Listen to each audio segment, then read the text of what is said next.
So if you look at at Malcolm's at Obama's wife, the cleft is there as well, but not as prominent and as clearly defined as it is from Malcolm to Obama to his daughter.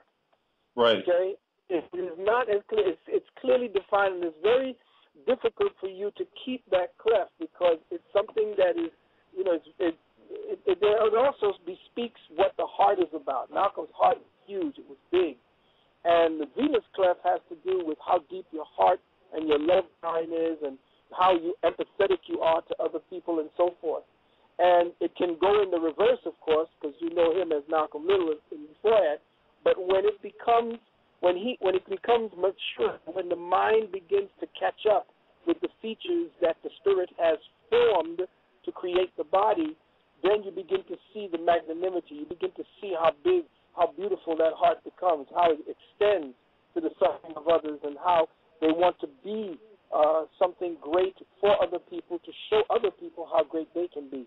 That's what Malcolm was about. But it's also about justice, because right. the Venus is very much about justice. A lot of people don't think about that, but the Venus is also very much about justice. It's very clear. Go ahead. Yeah, I was just riffing through my head. This came to me. How I discovered you was a burst of information surrounding the death certificate of one Barry Malik Shabazz. And this was some research done by a woman by the name of Martha Trowbridge. And that's how I found you, that there's this new kind of evidence that's come out around this death certificate, which the death of Barry, B-A-R-I, Malik Shabazz, that happened, I believe, in 1988, which is when Barack Obama, formerly Barry Obama, launches his political career in Chicago, which is, by the way, at the beginning, which is right around his Saturn return astrologically. Yeah. And so this is when this death certificate comes out. And what's interesting is on this death certificate is that there's about 4 or 5 addresses that are all related to Quantico, Virginia. And it's like, well, that's where the military base is.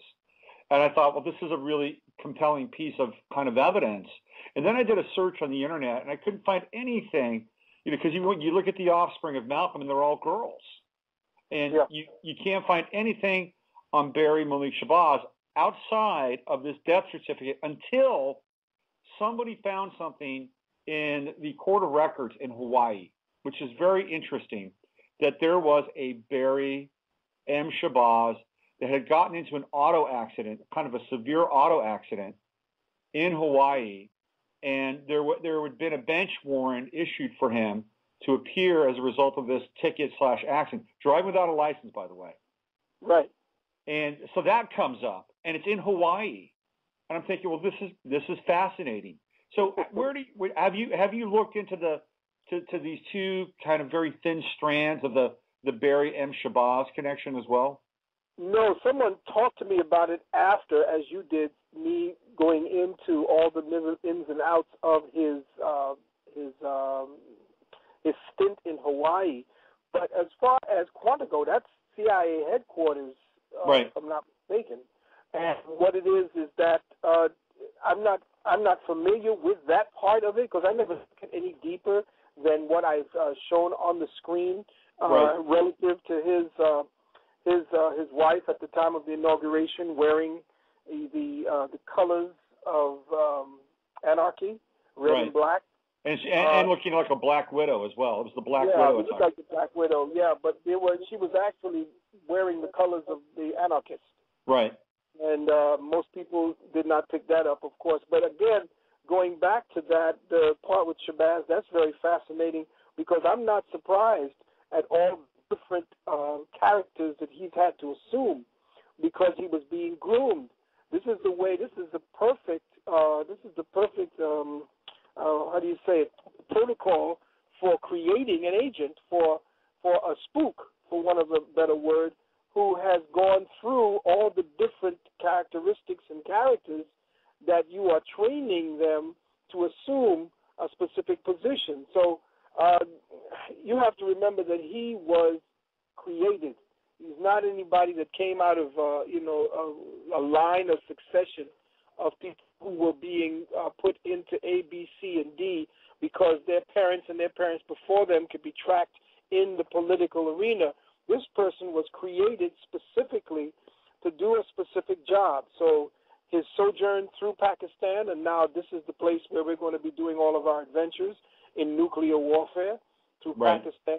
His jaunt through Afghanistan, all of these, and his jaunt through Russia, and China didn't want him after what Russia had told them about him. So this person, Barack Obama, that I was seeing being promoted worldwide, he was the first president, besides, I guess, John F. Kennedy, he was the first president that had a worldwide attention to see whether or not he would become the president. And when he did, we had people, women and men, in tears all over the world because of what it is he represented and who he was supposed to be. Mm-hmm. But now they're beginning to find out who he is and what he is about. And everybody is now more disappointed, especially the black community, who thought that he was going to be doing certain things for them. That's the least and most underserved community at this time around the country at this point is the African American community.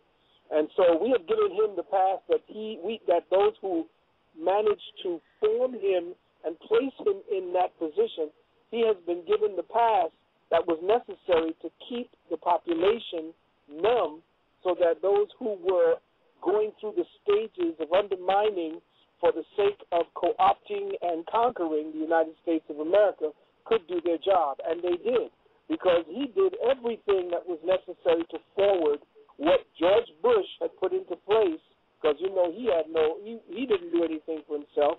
He was a clone and a robot himself who did what he was supposed to do and did what he was supposed to be doing and was told.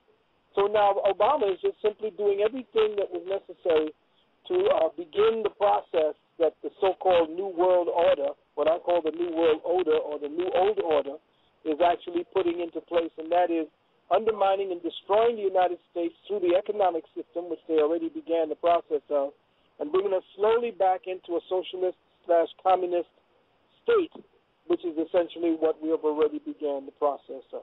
Right. It seems to be the morphine between capitalism and socialism, and very much along the lines of the China model, which is where they're trying to bring the rest of the world in line with at the same time, which is ultimately the most advantageous for the quote-unquote 1%, because they get to retain their position, they get to retain all of their wealth, while at the same time creating a very distinct layers beneath them, where there's no economic verticality, and perhaps even more dangerous is that there's no ability to voice dissent as a reaction to this. I call it socio-fascism. It's socio-fascism. I totally agree. It is the definition of fascism. So let's go there for a moment. Let's assume for a second that what you and I are talking about is pretty close to the truth. That there's a man without a past, unlike any other president in the history of this country. You can't get his medical records. You can't get his school records. He never wrote a paper on the Harvard Law Review. I mean, for all intents and purposes, he doesn't even really exist. Right. Now, isn't that the definition of a spook?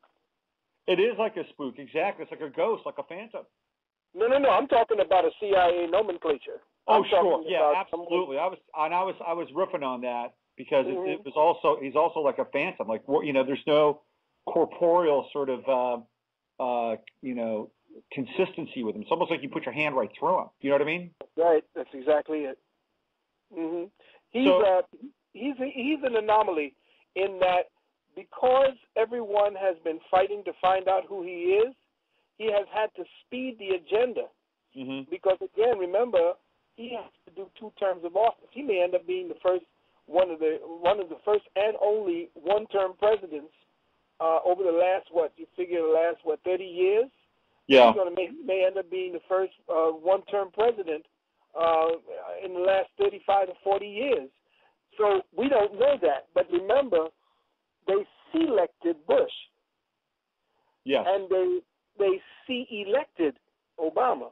Yes. So you have to remember that each time they will rig or create the conditions necessary for Obama or a Bush to come into office. Now, I keep telling people that the only way that Obama, based on everything that we see going here, is going to assume another term is if something makes him have to take over the military and declare a suspension of that. Yeah. So I mean, I'm with you on that. We have to look for that because that's a very real possibility that we're going to be looking at some kind of staged tectonic HARP event or a staged Getty nuke event or a staged event that will cause the Americans to say, well, we need to keep him in office or we need to suspend this and that in order to do A, B, and C. This is the next stage. You can't do it. After 2001 and 9/11, they got everything they wanted to get done for the last 25 years they were planning in that day and the next months that followed. Everything twisted America, took her off the track, and now she is this train wreck that we see here. The last part of that, the sealing of the nailing of the coffin, is the next event, and that's what we have to be ready for. Well, I would agree with you, and I think everything is pretty fluid, and on some level, it's pretty fluid. Like I think if they let's say there's a playbook, right? So in their playbook, they could say, let's go deep with Obama and take and see if we can get a second term out of it without completely ramrodding the voting system, like they did back in 2004, right? And so that's one potentiality. The other potentiality is they could suspend the Constitution, vis-a-vis the Patriot Act, executive orders. That's a very real, distinct possibility, just as what you're saying. The third possibility would be to run up another candidate against Obama who would basically continue the same arc or the same vector, which would be kind of what they've been doing. That's what Obama did against McCain. So these are the three possibilities that are out there, and I think it's important. I think we're in a very tenuous phase, actually, in this country's history and where we all are, because it's not just the people in the United States. This is a global experience that's taking place right now. Well, this is what it is that election was meant to do. The election of Barack Obama or Barry Soweto, whichever one comes first, that particular election was to bring the world's attention to one point, and that is that we need a one world leader. Now, who that will be based upon who is being groomed over the last, I would say, 25 to 30 years, because we're talking about someone who is being groomed in world leadership. They're not going to a specific school that you would send your children to. They're not going to the playgrounds where your children would be. We're talking about a created entity who is from that so-called bloodline, because these people are about bloodlines. And that created entity, and remember in 2012, if I'm not mistaken, Prince Andrew turns 33 years of age. Mm-hmm. So now we have to look at who it is that Barack Obama is being groomed to be the harbinger for. Right.